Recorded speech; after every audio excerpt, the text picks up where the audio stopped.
ಓಂ ಶಾಂತಿ. ಮಧುರಾತಿ ಮಧುರ ಶಿವ ಪರಮಾತ್ಮ ತಂದೆಯ ಮಧುರ ಮಹಾವಾಕ್ಯವನ್ನು ಕೇಳೋಣ. ಇಂದಿನ ಮುರಳಿಯ ದಿನಾಂಕವಾಗಿದೆ 28/5/2025. ಪ್ರಾತಃ ಮುರಳಿ.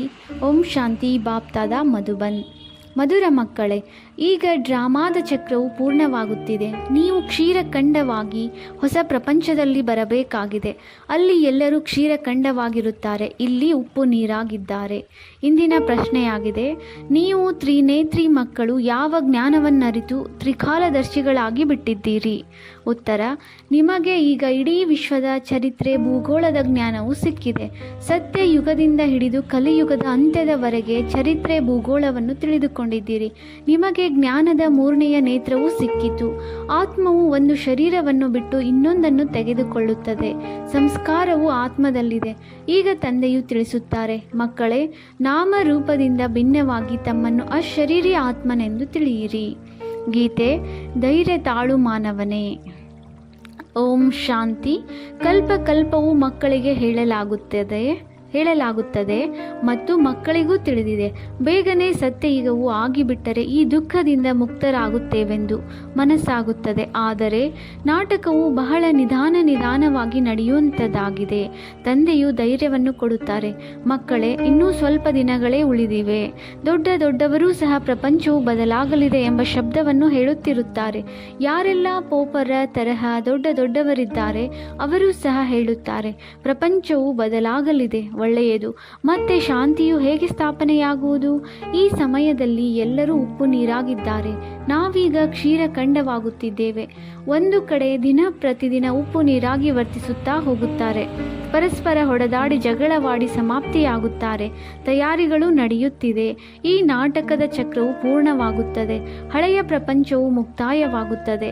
ಹೊಸ ಪ್ರಪಂಚದ ಸ್ಥಾಪನೆಯಾಗುತ್ತಿದೆ. ಹೊಸ ಪ್ರಪಂಚದಿಂದ ಹಳೆಯದು, ಹಳೆಯದರಿಂದ ಹೊಸದು ಪುನಃ ಆಗುತ್ತದೆ. ಇದಕ್ಕೆ ಸೃಷ್ಟಿ ಚಕ್ರವೆಂದು ಹೇಳಲಾಗುತ್ತದೆ. ಇದು ಸುತ್ತುತ್ತಲೇ ಇರುತ್ತದೆ. ಲಕ್ಷಾಂತರ ವರ್ಷಗಳ ನಂತರ ಹಳೆಯ ಪ್ರಪಂಚವು ಹೊಸದಾಗುತ್ತದೆ ಎಂದಲ್ಲ. ನೀವು ಮಕ್ಕಳು ಬಹಳ ಚೆನ್ನಾಗಿ ಅರಿತುಕೊಂಡಿದ್ದೀರಿ. ಭಕ್ತಿಯೇ ಬೇರೆಯಾಗಿದೆ. ಭಕ್ತಿಯ ಸಂಬಂಧವು ರಾವಣನೊಂದಿಗಿದೆ, ಜ್ಞಾನದ ಸಂಬಂಧವು ರಾಮನೊಂದಿಗಿದೆ. ಇದನ್ನು ನೀವೀಗ ತಿಳಿಯುತ್ತಿದ್ದೀರಿ. ಹೇ ಪತಿತ ಪಾವನ, ಬನ್ನಿ, ಬಂದು ಹೊಸ ಪ್ರಪಂಚದ ಸ್ಥಾಪನೆ ಮಾಡಿ ಎಂದು ತಂದೆಯನ್ನು ಕರೆಯುತ್ತಾರೆ. ಏಕೆಂದರೆ ಹೊಸ ಪ್ರಪಂಚದಲ್ಲಿ ಅವಶ್ಯವಾಗಿ ಸುಖವಿರುತ್ತದೆ. ಈಗ ಚಿಕ್ಕ ಮಕ್ಕಳು ಅಥವಾ ದೊಡ್ಡವರೆಲ್ಲರೂ ಅರಿತುಕೊಂಡಿದ್ದಾರೆ. ಈಗ ಮನೆಗೆ ಹೋಗಬೇಕಾಗಿದೆ. ಈ ನಾಟಕವು ಪೂರ್ಣವಾಗುತ್ತದೆ. ನಾವು ಪುನಃ ಸತ್ಯಯುಗಕ್ಕೆ ಹೋಗುತ್ತೇವೆ. ಮತ್ತೆ 84 ಜನ್ಮಗಳ ಚಕ್ರವನ್ನು ಸುತ್ತಬೇಕಾಗಿದೆ. ಸ್ವಯಂ ಆತ್ಮಕ್ಕೆ ಸೃಷ್ಟಿ ಚಕ್ರದ ದರ್ಶನವಾಗುತ್ತದೆ. ಅರ್ಥಾತ್ ಆತ್ಮಕ್ಕೆ ಜ್ಞಾನದ ಮೂರನೆಯ ನೇತ್ರವು ಸಿಕ್ಕಿದೆ. ಅದಕ್ಕೆ ತ್ರಿನೇತ್ರಿ ಎಂದು ಹೇಳಲಾಗುತ್ತದೆ. ನೀವೀಗ ತ್ರಿನೇತ್ರಿಗಳಾಗಿದ್ದೀರಿ. ಮತ್ತೆಲ್ಲ ಮನುಷ್ಯರಿಗೆ ಈ ಸ್ಥೂಲ ನೇತ್ರಗಳಿವೆ. ಜ್ಞಾನದ ನೇತ್ರವು ಯಾರಿಗೂ ಇಲ್ಲ. ತ್ರಿನೇತ್ರಿಗಳಾದಾಗಲೇ ತ್ರಿಕಾಲದರ್ಶಿಗಳಾಗುವವರು. ಏಕೆಂದರೆ ಆತ್ಮಕ್ಕೆ ಜ್ಞಾನವು ಸಿಗುತ್ತದೆಯಲ್ಲವೇ? ಆತ್ಮವೇ ಒಂದು ಶರೀರವನ್ನು ಬಿಟ್ಟು ಇನ್ನೊಂದನ್ನು ತೆಗೆದುಕೊಳ್ಳುತ್ತದೆ. ಸಂಸ್ಕಾರವು ಆತ್ಮದಲ್ಲಿರುತ್ತದೆ. ಆತ್ಮವು ಅವಿನಾಶಿಯಾಗಿದೆ. ಈಗ ತಂದೆಯು ತಿಳಿಸುತ್ತಾರೆ, ನಾಮ ರೂಪದಿಂದ ಭಿನ್ನರಾಗಿ ತಮ್ಮನ್ನು ಅಶರೀರಿ ಎಂದು ತಿಳಿಯಿರಿ. ದೇಹವೆಂದು ತಿಳಿಯಬೇಡಿ. ಇದು ಸಹ ನಿಮಗೆ ತಿಳಿದಿದೆ. ನಾವು ಅರ್ಧ ಕಲ್ಪದಿಂದ ಪರಮಾತ್ಮನನ್ನು ನೆನಪು ಮಾಡುತ್ತಾ ಬಂದಿದ್ದೇವೆ. ಇದರಲ್ಲಿ ಯಾವಾಗ ದುಃಖವು ಹೆಚ್ಚಾಗುವುದೋ ಆಗ ಹೆಚ್ಚು ನೆನಪು ಮಾಡುತ್ತಾರೆ. ಈಗ ಎಷ್ಟೊಂದು ದುಃಖವಿದೆ. ಮೊದಲಂತೂ ಇಷ್ಟೊಂದು ದುಃಖವಿರಲಿಲ್ಲ. ಯಾವಾಗಿನಿಂದ ವಿದೇಶಿಯರು ಬಂದಿದ್ದಾರೆಯೋ ಆಗಿನಿಂದಲೂ ಈ ರಾಜರುಗಳು ಸಹ ಪರಸ್ಪರ ಹೊಡೆದಾಡುತ್ತಿದ್ದಾರೆ, ಬೇರೆ ಬೇರೆಯಾಗಿದ್ದಾರೆ. ಸತ್ಯಯುಗದಲ್ಲಂತೂ ಒಂದೇ ರಾಜ್ಯವಿತ್ತು. ನಾವೀಗ ಸತ್ಯ ಯುಗದಿಂದ ಹಿಡಿದು ಕಲಿಯುಗದ ಅಂತ್ಯದವರೆಗೆ ಚರಿತ್ರೆ, ಭೂಗೋಳವನ್ನು ತಿಳಿದುಕೊಳ್ಳುತ್ತಿದ್ದೇವೆ. ಸತ್ಯ ತ್ರೇತಾಯುಗದಲ್ಲಿ ಒಂದೇ ರಾಜ್ಯವಿತ್ತು. ಈ ರೀತಿ ಒಂದೇ ರಾಜ್ಯವು ಮತ್ಯಾರದೂ ಇರುವುದಿಲ್ಲ. ಕ್ರಿಶ್ಚಿಯನ್ನರಲ್ಲಿಯೂ ನೋಡಿ ಬೆರುಕುಂಟಾಗಿದೆ. ಸತ್ಯಯುಗದಲ್ಲಂತೂ ಇಡೀ ವಿಶ್ವವು ಒಬ್ಬರ ಕೈಯಲ್ಲಿರುತ್ತದೆ. ಇದು ಕೇವಲ ಸತ್ಯ ತ್ರೇತಾಯುಗದಲ್ಲಿಯೇ ಇರುತ್ತದೆ. ಈ ಬೇಹದ್ದಿನ ಚರಿತ್ರೆ, ಭೂಗೋಳವು ಈಗ ನಿಮ್ಮ ಬುದ್ಧಿಯಲ್ಲಿದೆ. ಮತ್ಯಾವುದೇ ಸತ್ಸಂಗದಲ್ಲಿ ಚರಿತ್ರೆ, ಭೂಗೋಳದ ಶಬ್ದವನ್ನು ಕೇಳುವುದಿಲ್ಲ. ಅಲ್ಲಂತೂ ರಾಮಾಯಣ, ಮಹಾಭಾರತ ಇತ್ಯಾದಿಗಳನ್ನೇ ಕೇಳುತ್ತಾರೆ. ಇಲ್ಲಿ ಆ ಮಾತುಗಳಿಲ್ಲ. ಇಲ್ಲಿ ವಿಶ್ವದ ಚರಿತ್ರೆ, ಭೂಗೋಳವಿದೆ. ನಿಮ್ಮ ಬುದ್ಧಿಯಲ್ಲಿದೆ. ಸರ್ವಶ್ರೇಷ್ಠ ತಂದೆಯು ಪರಮಧಾಮದಲ್ಲಿರುತ್ತಾರೆ. ಮತ್ತೆ ಸೂಕ್ಷ್ಮ ವತನವು ನಿಮಗೆ ತಿಳಿದಿದೆ. ತಿಳಿದಿದೆ. ಮನುಷ್ಯರೇ ಪರಿಷ್ಠೆಗಳಾಗುತ್ತಾರೆ, ಆದ್ದರಿಂದ ಸೂಕ್ಷ್ಮ ವತನವಾಗಿ ತೋರಿಸುತ್ತಾರೆ. ನೀವಾತ್ಮಗಳು ಹೋಗುತ್ತೀರಿ, ಶರೀರವಂತೂ ಸೂಕ್ಷ್ಮ ವತನದಲ್ಲಿ ಹೋಗುವುದಿಲ್ಲ. ಹೇಗೆ ಹೋಗುತ್ತಾರೆ? ಅದಕ್ಕೆ ಮೂರನೆಯ ನೇತ್ರವೆಂದು ಹೇಳಲಾಗುತ್ತದೆ. ದಿವ್ಯ ದೃಷ್ಟಿ ಅಥವಾ ಧ್ಯಾನವೆಂದು ಹೇಳುತ್ತಾರೆ. ನೀವು ಧ್ಯಾನದಲ್ಲಿ ಬ್ರಹ್ಮ, ವಿಷ್ಣು, ಶಂಕರನನ್ನು ನೋಡುತ್ತೀರಿ. ಶಂಕರನು ಕಣ್ಣು ತೆರೆದಾಗ ವಿನಾಶವಾಗುವುದೆಂದು ತೋರಿಸುತ್ತಾರೆ. ಇದರಿಂದ ಯಾರೂ ತಿಳಿದುಕೊಳ್ಳಲು ಸಾಧ್ಯವಿಲ್ಲ. ಈಗ ನಿಮಗೆ ತಿಳಿದಿದೆ, ವಿನಾಶವಂತೂ ನಾಟಕದನುಸಾರ ಆಗಲೇಬೇಕಾಗಿದೆ. ಪರಸ್ಪರ ಹೊಡೆದಾಡಿ ವಿನಾಶವಾಗುತ್ತಾರೆ ಅಂದಾಗ ಶಂಕರನೇನು ಮಾಡುತ್ತಾರೆ? ನಾಟಕದನುಸಾರ ಈ ಹೆಸರನ್ನಿಟ್ಟಿದ್ದಾರೆ, ಆದ್ದರಿಂದ ತಿಳಿಸಬೇಕಾಗುತ್ತದೆ. ಬ್ರಹ್ಮ, ವಿಷ್ಣು, ಶಂಕರ ಮೂವರಿದ್ದಾರೆ. ಸ್ಥಾಪನೆಗಾಗಿ ಬ್ರಹ್ಮನನ್ನು, ಪಾಲನೆಗಾಗಿ ವಿಷ್ಣುವನ್ನು, ವಿನಾಶಕ್ಕಾಗಿ ಶಂಕರನನ್ನು ಇಟ್ಟಿದ್ದಾರೆ. ವಾಸ್ತವದಲ್ಲಿ ಇದು ಮಾಡಲ್ಪಟ್ಟ ನಾಟಕವಾಗಿದೆ. ಇದರಲ್ಲಿ ಶಂಕರನ ಪಾತ್ರವೇನೂ ಇಲ್ಲ. ಬ್ರಹ್ಮ ಮತ್ತು ವಿಷ್ಣುವಿನ ಪಾತ್ರವಂತೂ ಇಡೀ ಕಲ್ಪದಲ್ಲಿದೆ. ಬ್ರಹ್ಮನಿಂದ ವಿಷ್ಣು, ವಿಷ್ಣುವಿನಿಂದ ಬ್ರಹ್ಮ. ಬ್ರಹ್ಮನ 84 ಜನ್ಮಗಳ ಪೂರ್ಣವಾಯಿತೆಂದರೆ ವಿಷ್ಣುವಿನದು ಪೂರ್ಣವಾಯಿತು. ಶಂಕರನು ಜನನ ಮರಣದಿಂದ ಭಿನ್ನವಾಗಿದ್ದಾರೆ. ಆದ್ದರಿಂದ ಮನುಷ್ಯರು ಶಿವಶಂಕರನನ್ನು ಒಂದೇ ಮಾಡಿಬಿಟ್ಟಿದ್ದಾರೆ. ವಾಸ್ತವದಲ್ಲಿ ಶಿವನ ಪಾತ್ರವು ಬಹಳಷ್ಟಿದೆ. ಅವರು ಮಕ್ಕಳಿಗೆ ಓದಿಸುತ್ತಾರೆ. ಭಗವಂತನನ್ನು ಜ್ಞಾನಪೂರ್ಣನೆಂದು ಹೇಳಲಾಗುತ್ತದೆ. ಒಂದು ವೇಳೆ ಅವರು ಪ್ರೇರಣೆಯಿಂದ ಕಾರ್ಯ ಮಾಡುವಂತಿದ್ದರೆ ಸೃಷ್ಟಿ ಚಕ್ರದ ಜ್ಞಾನವನ್ನು ಹೇಗೆ ಕೊಡುವರು? ಆದ್ದರಿಂದ ತಂದೆಯು ತಿಳಿಸುತ್ತಾರೆ, ಇಲ್ಲಿ ಪ್ರೇರಣೆಯ ಮಾತಿಲ್ಲ, ನಾನೇ ಬರಬೇಕಾಗುತ್ತದೆ. ಮಕ್ಕಳೇ, ನನ್ನಲ್ಲಿ ಸೃಷ್ಟಿ ಚಕ್ರದ ಜ್ಞಾನವಿದೆ. ನನಗೆ ಈ ಪಾತ್ರವೂ ಸಿಕ್ಕಿದೆ. ಆದ್ದರಿಂದ ನನ್ನನ್ನೇ ಜ್ಞಾನಸಾಗರ, ಜ್ಞಾನಪೂರ್ಣನೆಂದು ಹೇಳುತ್ತಾರೆ. ಯಾವುದಕ್ಕೆ ಜ್ಞಾನವೆಂದು ಹೇಳಲಾಗುತ್ತದೆ ಎಂಬುದು ನಿಮಗೆ ಸಿಕ್ಕಿದಾಗಲೇ ತಿಳಿಯುತ್ತದೆ. ಸಿಗಲೇ ಇಲ್ಲವೆಂದರೆ ಅರ್ಥವು ಹೇಗೆ ತಿಳಿಯುವುದು? ಮೊದಲು ನೀವು ಸಹ ಹೇಳುತ್ತಿದ್ದೀರಿ, ಈಶ್ವರನು ಪ್ರೇರಣೆ ಕೊಡುತ್ತಾರೆ. ಅವರು ಎಲ್ಲವನ್ನೂ ತಿಳಿದುಕೊಂಡಿದ್ದಾರೆ. ನಾವು ಯಾವ ಪಾಪ ಮಾಡುತ್ತೇವೆಯೋ ಅದನ್ನು ಈಶ್ವರನು ಕೊಡುತ್ತಾರೆ, ಈಶ್ವರನು ನೋಡುತ್ತಾರೆ. ಆದರೆ ತಂದೆಯು ತಿಳಿಸುತ್ತಾರೆ, ನಾನು ಈ ಕಾರ್ಯವನ್ನು ಮಾಡುವುದಿಲ್ಲ. ಇಲ್ಲಿ ಯಾರು ಎಂತಹ ಕರ್ಮವನ್ನು ಮಾಡುವರೋ ಅದರ ಶಿಕ್ಷೆಯನ್ನು ತಾವೇ ಅನುಭವಿಸುತ್ತಾರೆ. ನಾನು ಯಾರಿಗೂ ಕೊಡುವುದಿಲ್ಲ ಅಥವಾ ಪ್ರೇರಣೆಯಿಂದ ಶಿಕ್ಷೆಯನ್ನು ಕೊಡುವುದಿಲ್ಲ. ಒಂದು ವೇಳೆ ನಾನು ಪ್ರೇರಣೆಯಿಂದ ಮಾಡಿದ್ದೇ ಆದರೆ ನಾನು ಶಿಕ್ಷೆಯನ್ನು ಕೊಟ್ಟಂತಾಗುತ್ತದೆ. ಇವರನ್ನು ಹೊಡೆಯಿರಿ ಎಂದು ಯಾರಿಗಾದರೂ ಹೇಳುವುದಾದರೆ ಇದು ಸಹ ದೋಷವಾಗಿದೆ. ಹೇಳುವವರು ಸಿಕ್ಕಿ ಹಾಕಿಕೊಳ್ಳುವರು. ಶಂಕರನು ಪ್ರೇರಣೆ ಕೊಟ್ಟರೆ ಶಂಕರನು ಸಿಕ್ಕಿ ಹಾಕಿಕೊಳ್ಳುವಂತಾಗುವುದು. ತಂದೆಯು ತಿಳಿಸುತ್ತಾರೆ, ನಾನಂತೂ ನೀವು ಮಕ್ಕಳಿಗೆ ಸುಖ ಕೊಡುವವನಾಗಿದ್ದೇನೆ. ಬಾಬಾ, ಬಂದು ದುಃಖವನ್ನು ದೂರ ಮಾಡಿ ಎಂದು ನೀವು ನನ್ನ ಮಹಿಮೆಯನ್ನು ಮಾಡುತ್ತೀರಿ. ನಾನು ದುಃಖ ಕೊಡುತ್ತೇನೆಯೇ? ಈಗ ನೀವು ಮಕ್ಕಳು ತಂದೆಯ ಸನ್ಮುಖದಲ್ಲಿ ಕುಳಿತಿದ್ದೀರಿ ಅಂದ ಮೇಲೆ ಎಷ್ಟೊಂದು ಖುಷಿ ಇರಬೇಕು. ಇಲ್ಲಿ ಸನ್ಮುಖದಲ್ಲಿ ಅನುಭವವಾಗುತ್ತದೆ. ತಂದೆಯು ನಮಗೆ ಓದಿಸುತ್ತಾರೆ. ಇದಕ್ಕೆ ಮೇಳವೆಂದು ಹೇಳಲಾಗುತ್ತದೆ. ಸೇವಾ ಕೇಂದ್ರಗಳಲ್ಲಿ ನೀವು ಹೋಗುತ್ತೀರೆಂದರೆ ಅಲ್ಲಿ ಆತ್ಮಗಳು ಪರಮಾತ್ಮನ ಮೇಳವೆಂದು ಹೇಳುವುದಿಲ್ಲ. ಆತ್ಮಗಳು ಮತ್ತು ಪರಮಾತ್ಮನ ಮೇಳವು ಇಲ್ಲಿಯೇ ಆಗುತ್ತದೆ, ಮಧುವನದಲ್ಲಿ. ಇದನ್ನು ನೀವು ತಿಳಿದುಕೊಂಡಿದ್ದೀರಿ. ಈಗ ಮೇಳವು ಸೇರಿದೆ. ತಂದೆಯು ಮಧ್ಯದಲ್ಲಿ ಬಂದಿದ್ದಾರೆ. ಆತ್ಮಗಳೆಲ್ಲರೂ ಇಲ್ಲಿದ್ದೀರಿ. ತಂದೆಯು ಬರಲಿ ಎಂದು ಆತ್ಮವೇ ನೆನಪು ಮಾಡುತ್ತದೆ. ಇದು ಎಲ್ಲದಕ್ಕಿಂತ ಒಳ್ಳೆಯ ಮೇಳವಾಗಿದೆ. ತಂದೆಯು ಬಂದು ಎಲ್ಲ ಆತ್ಮಗಳನ್ನು ರಾವಣ ರಾಜ್ಯದಿಂದ ಬಿಡಿಸುತ್ತಾರೆ. ಅಂದ ಮೇಲೆ ಇದು ಒಳ್ಳೆಯ ಮೇಳವಾಯಿತಲ್ಲವೇ? ಯಾವುದರಿಂದ ಮನುಷ್ಯರು ಪಾರಸ ಬುದ್ಧಿಯವರಾಗುತ್ತಾರೆ? ಆ ಮೇಳಗಳಲ್ಲಂತೂ ಮನುಷ್ಯರು ಮೈಲಿಗೆಯಾಗಿ ಬಿಡುತ್ತಾರೆ. ಬಹಳಷ್ಟು ಹಣವನ್ನು ಖರ್ಚು ಮಾಡುತ್ತಾರೆ, ಸಿಗುವುದೇನೂ ಇಲ್ಲ. ಅದಕ್ಕೆ ಮಾಯಾವಿ ಆಸೂರಿ ಮೇಳವೆಂದು ಹೇಳಲಾಗುತ್ತದೆ. ಇದು ಈಶ್ವರಿಯ ಮೇಳವಾಗಿದೆ. ರಾತ್ರಿ ಹಗಲಿನ ಅಂತರವಿದೆ. ನೀವು ಸಹ ಆಸೂರಿ ಮೇಳದಲ್ಲಿದ್ದೀರಿ, ಈಗ ಈಶ್ವರಿಯ ಮೇಳದಲ್ಲಿದ್ದೀರಿ. ನಿಮಗೆ ತಿಳಿದಿದೆ, ತಂದೆಯು ಬಂದಿದ್ದಾರೆ. ಒಂದು ವೇಳೆ ಈ ಮಾತನ್ನು ಎಲ್ಲರೂ ಅರಿತುಕೊಂಡರೆ ಎಲ್ಲಿ ಎಷ್ಟೊಂದು ಜನಸಂದಣಿಯಾಗಿ ಬಿಡುವುದೋ ಗೊತ್ತಿಲ್ಲ. ಎಲ್ಲರೂ ಇರುವುದಕ್ಕಾಗಿ ಅಷ್ಟು ಮನೆಗಳನ್ನು ಎಲ್ಲಿಂದ ತರುವುದು? ಅಹೋ ಪ್ರಭು, ನಿನ್ನ ಲೀಲೆ ಅಪರಂಪಾರ ಎಂದು ಅಂತಿಮದಲ್ಲಿ ಹಾಡುತ್ತಾರಲ್ಲವೇ? ಅಂದಾಗ ಯಾವ ಲೀಲೆ? ಸೃಷ್ಟಿಯನ್ನು ಬದಲಾವಣೆ ಮಾಡುವ ಲೀಲೆ. ಇದು ಎಲ್ಲದಕ್ಕಿಂತ ದೊಡ್ಡ ಲೀಲೆಯಾಗಿದೆ. ಹಳೆಯ ಪ್ರಪಂಚವು ಸಮಾಪ್ತಿಯಾಗುವುದಕ್ಕೆ ಮೊದಲೇ ಹೊಸ ಪ್ರಪಂಚದ ಸ್ಥಾಪನೆಯಾಗುವುದು. ಆದ್ದರಿಂದ ಅನ್ಯರಿಗೆ ತಿಳಿಸುವಾಗ ಮೊದಲು ಸ್ಥಾಪನೆ, ವಿನಾಶ, ನಂತರ ಪಾಲನೆ ಎಂದು ಹೇಳಬೇಕಾಗಿದೆ. ಆದ್ದರಿಂದ ಅನ್ಯರಿಗೆ ತಿಳಿಸುವಾಗ ಮೊದಲು ಸ್ಥಾಪನೆ, ವಿನಾಶ, ನಂತರ ಪಾಲನೆ ಎಂದು ಹೇಳಬೇಕಾಗಿದೆ. ಯಾವಾಗ ಸಂಪೂರ್ಣ ಸ್ಥಾಪನೆಯಾಗಿ ಬಿಡುವುದೋ ಅನಂತರ ವಿನಾಶವೂ ಆಗುವುದು, ನಂತರ ಹೊಸ ಪ್ರಪಂಚದ ಪಾಲನೆಯಾಗುವುದು. ಅಂದಾಗ ನೀವು ಮಕ್ಕಳಿಗೆ ಇದೇ ಖುಷಿ ಇರುತ್ತದೆ. ನಾವು ಸ್ವದರ್ಶನ ಚಕ್ರಧಾರಿ ಬ್ರಾಹ್ಮಣರಾಗಿದ್ದೇವೆ, ಮತ್ತೆ ನಾವು ಚಕ್ರವರ್ತಿ ರಾಜರಾಗುತ್ತೇವೆ. ಈ ದೇವತೆಗಳ ರಾಜ್ಯವು ಎಲ್ಲಿ ಹೋಯಿತೆಂದು ಯಾರಿಗೂ ತಿಳಿದಿಲ್ಲ. ಅದರ ಹೆಸರು ಗುರುತೇ ಮರೆಯಾಗಿ ಬಿಟ್ಟಿದೆ. ದೇವತೆಗಳಿಗೆ ಬದಲು ತಮ್ಮನ್ನು ಹಿಂದೂಗಳೆಂದು ಹೇಳಿಕೊಳ್ಳುತ್ತಾರೆ. ಹಿಂದೂಸ್ಥಾನದಲ್ಲಿರುವವರು ಹಿಂದೂಗಳಾಗಿದ್ದಾರೆ. ಲಕ್ಷ್ಮೀನಾರಾಯಣರಿಗೆ ಈ ರೀತಿ ಎಂದಿಗೂ ಹೇಳುವುದಿಲ್ಲ. ಅವರಿಗೆ ದೇವತೆಗಳೆಂದು ಹೇಳಲಾಗುತ್ತದೆ.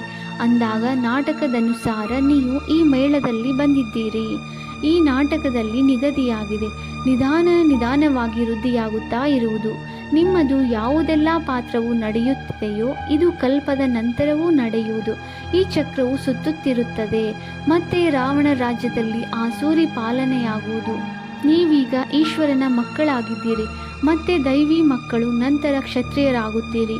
ನೀವು ಅಪವಿತ್ರ ಪ್ರವೃತ್ತಿ ಮಾರ್ಗದವರಾಗಿದ್ದವರೇ ಮತ್ತೆ ಪವಿತ್ರ ಪ್ರವೃತ್ತಿ ಮಾರ್ಗದವರಾಗುತ್ತೀರಿ. ಇವರೂ ಸಹ ದೈವಿ ಗುಣವಂತ ಮನುಷ್ಯರಾಗಿದ್ದಾರಲ್ಲವೇ? ಆದರೆ ಇಷ್ಟೊಂದು ಭುಜಗಳನ್ನು ತೋರಿಸಿದ್ದಾರೆ. ವಿಷ್ಣು ಯಾರೆಂಬುದನ್ನು ಯಾರೂ ತಿಳಿಸಲು ಸಾಧ್ಯವಿಲ್ಲ. ಮಹಾಲಕ್ಷ್ಮಿಯ ಪೂಜೆಯನ್ನು ಮಾಡುತ್ತಾರೆ. ಜಗದಂಬೆಯಿಂದ ಹಣವನ್ನು ಎಂದೂ ಬೇಡುವುದಿಲ್ಲ. ಹೆಚ್ಚಿನ ಹಣವು ಬಂತೆಂದರೆ ಲಕ್ಷ್ಮಿಯ ಪೂಜೆ ಮಾಡಿದೆವು, ಆದ್ದರಿಂದ ಲಕ್ಷ್ಮಿಯು ಭಂಡಾರವನ್ನು ತುಂಬಿಸಿದಳೆಂದು ಹೇಳುತ್ತಾರೆ. ಇಲ್ಲಂತೂ ನೀವು ಪರಮಪಿತ ಪರಮಾತ್ಮ ಶಿವನ ಮೂಲಕ ಜಗದಂಬೆಯಿಂದ ಪಡೆಯುತ್ತಿದ್ದೀರಿ. ಕೊಡುವವರು ತಂದೆಯಾಗಿದ್ದಾರೆ. ನೀವು ಮಕ್ಕಳು ಬಾಪ್ದಾದಾರವರಿಗಿಂತಲೂ ಭಾಗ್ಯಶಾಲಿಯಾಗಿದ್ದೀರಿ. ನೋಡಿ, ಜಗದಂಬೆಯ ಎಷ್ಟೊಂದು ಮೇಳವಾಗುತ್ತದೆ. ಬ್ರಹ್ಮನಿಗೆ ಇಷ್ಟೊಂದು ಮೇಳವಾಗುವುದಿಲ್ಲ. ಬ್ರಹ್ಮನನ್ನಂತೂ ಒಂದೇ ಸ್ಥಾನದಲ್ಲಿ ಕುಳ್ಳರಿಸಿದ್ದಾರೆ. ಅಂದರೆ ಅಜ್ಮೀರ್ನಲ್ಲಿ ಮಾತ್ರ ದೊಡ್ಡ ಮಂದಿರವಿದೆ.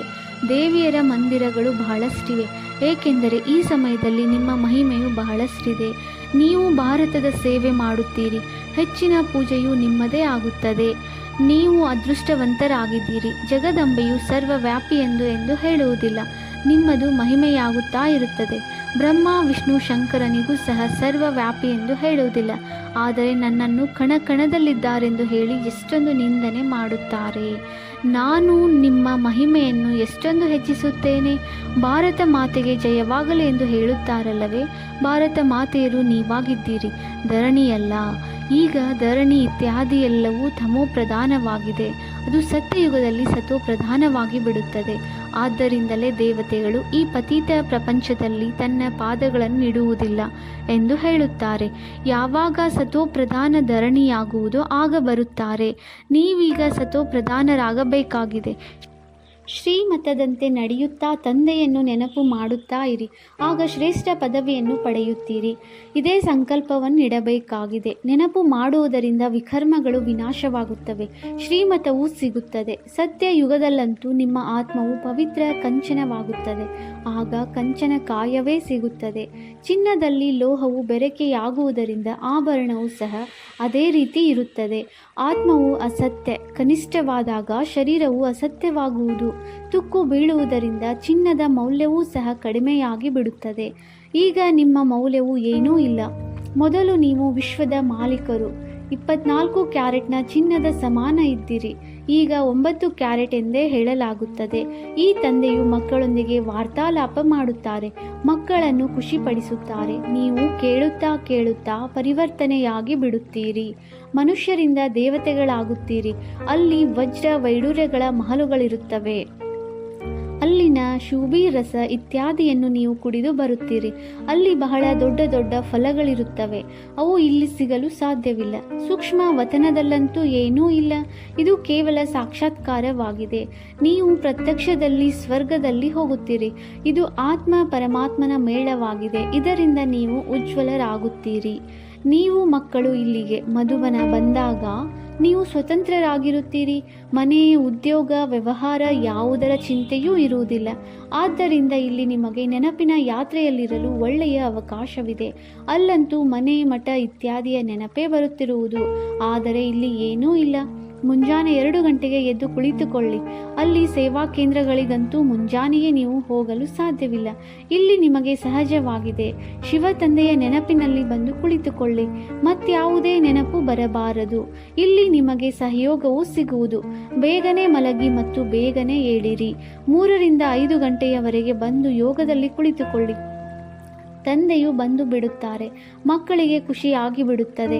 ತಂದೆಯು ಯೋಗವನ್ನು ಕಲಿಸುವವರಾಗಿದ್ದಾರೆ. ಇವರು ಬ್ರಹ್ಮ ಕಲಿಯುವವರಾಗಿದ್ದಾರೆ ಅಂದಾಗ ತಂದೆ ಮತ್ತು ದಾದಾ ಇಬ್ಬರೂ ಬಂದು ಬಿಡುತ್ತಾರೆ. ಅಂದಾಗ ಇಲ್ಲಿ ಮತ್ತು ನಿಮ್ಮ ಸೇವಾ ಸ್ಥಾನಗಳಲ್ಲಿ ನೆನಪಿನಲ್ಲಿ ಕುಳಿತುಕೊಳ್ಳುವುದರಿಂದ ಎಷ್ಟೊಂದು ಅಂತರವಿರುತ್ತದೆ. ಇಲ್ಲಿ ಏನು ನೆನಪಿಗೆ ಬರುವುದಿಲ್ಲ. ಇದರಲ್ಲಿ ಬಹಳಷ್ಟು ಲಾಭವಿದೆ. ತಂದೆಯು ಸಲಹೆ ಕೊಡುತ್ತಾರೆ. ಇದು ಬಹಳ ಚೆನ್ನಾಗಿರುತ್ತದೆ. ಈಗ ಮಕ್ಕಳು ಮುಂಜಾನೆ ಏಳುತ್ತಾರೆಯೇ ಎಂಬುದನ್ನು ನೋಡೋಣ. ಕೆಲವರಿಗೆ ಮುಂಜಾನೆ ಏಳುವ ಹವ್ಯಾಸವಿದೆ. ನಿಮ್ಮದು ಪಂಚವಿಕಾರಗಳ ಸನ್ಯಾಸವಾಗಿದೆ ಮತ್ತು ಇಡೀ ಹಳೆಯ ಪ್ರಪಂಚದಿಂದ ವೈರಾಗ್ಯವಿದೆ. ಒಳ್ಳೆಯದು. ಮಧುರಾತಿ ಮಧುರ ಅಗಲಿ ಹೋಗಿ ಮರಳಿ ಸಿಕ್ಕಿದ ಮಕ್ಕಳ ಪ್ರತಿ ಮಾತಾಪಿತ ಬಾಪ್ತಾದರವರ ನೆನಪು, ಪ್ರೀತಿ ಹಾಗೂ ಸುಪ್ರಭಾತ. ಆತ್ಮೀಯ ಮಕ್ಕಳಿಗೆ ಆತ್ಮೀಯ ತಂದೆಯ ನಮಸ್ತೆ. ನಾವು ಆತ್ಮೀಯ ಮಕ್ಕಳಿಂದ ಆತ್ಮೀಯ ತಂದೆಗೆ ನೆನಪು, ಪ್ರೀತಿ ಹಾಗೂ ನಮಸ್ತೆ ನಮಸ್ತೆ ನಮಸ್ತೆ. ಧಾರಣೆಗಾಗಿ ಮುಖ್ಯ ಸಾರ. Point number 1. ಈಗ ಸೃಷ್ಟಿಯು ಪರಿವರ್ತನೆಯಾಗುವ ಲೀಲೆಯು ನಡೆಯುತ್ತಿದೆ. ಆದ್ದರಿಂದ ಸ್ವಯಂ ಅನ್ನು ಪರಿವರ್ತಿಸಿಕೊಳ್ಳಬೇಕಾಗಿದೆ. ಕ್ಷೀರಖಂಡವಾಗಿರಬೇಕಾಗಿದೆ. Point number 2. ಮುಂಜಾನೆ ಎದ್ದು ಒಬ್ಬ ತಂದೆಯ ನೆನಪಿನಲ್ಲಿ ಕುಳಿತುಕೊಳ್ಳಬೇಕಾಗಿದೆ. ಆ ಸಮಯದಲ್ಲಿ ಮತ್ಯಾರ ನೆನಪು ಬರಬಾರದು. ಹಳೆಯ ಪ್ರಪಂಚದಿಂದ ಬೇಹದ್ದಿನ ವೈರಾಗಿಗಳಾಗಿ ಪಂಚವಿಕಾರಗಳ ಸನ್ಯಾಸ ಮಾಡಬೇಕಾಗಿದೆ. ವರದಾನ: ಬೇಹದ್ದಿನ ಸ್ಥಿತಿಯಲ್ಲಿ ಸ್ಥಿತರಾಗಿರುತ್ತಾ ಸೇವೆಯ ಸೆಳೆತದಿಂದ ನ್ಯಾರ ಮತ್ತು ಪ್ಯಾರ ವಿಶ್ವ ಸೇವಾದಾರಿ ಭವ. ವಿಶ್ವ ಸೇವಾದಾರಿ ಅರ್ಥಾತ್ ಬೇಹದ್ದಿನ ಸ್ಥಿತಿಯಲ್ಲಿ ಸ್ಥಿತರಾಗಿರುವಂಥವರು. ಇಂತಹ ಸೇವಾದಾರಿಗಳು ಸೇವೆ ಮಾಡುತ್ತಿದ್ದರೂ ಸಹ ನ್ಯಾರ ಸದಾ ತಂದೆಯ ಪ್ಯಾರ ಆಗಿರುತ್ತಾರೆ. ಸೇವೆಯ ಸೆಳೆತದಲ್ಲಿರುವುದಿಲ್ಲ. ಏಕೆಂದರೆ ಸೇವೆಯ ಸೆಳೆತವೂ ಸಹ ಚಿನ್ನದ ಸರಪಳಿಯಾಗಿದೆ. ಈ ಬಂಧನ ಬೇಹದ್ದಿನಿಂದ ಹದ್ದಿನಲ್ಲಿ ತರುತ್ತದೆ.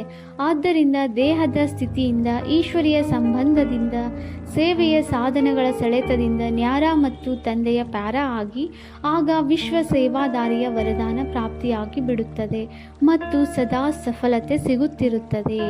ಸ್ಲೋಗನ್: ವ್ಯರ್ಥ ಸಂಕಲ್ಪಗಳನ್ನು 1 ಸೆಕೆಂಡ್ನಲ್ಲಿ ನಿಲ್ಲಿಸುವಂತಹ ಅಭ್ಯಾಸ ಮಾಡಿ. ಆಗ ಶಕ್ತಿಶಾಲಿಯಾಗಿ ಬಿಡುವಿರಿ.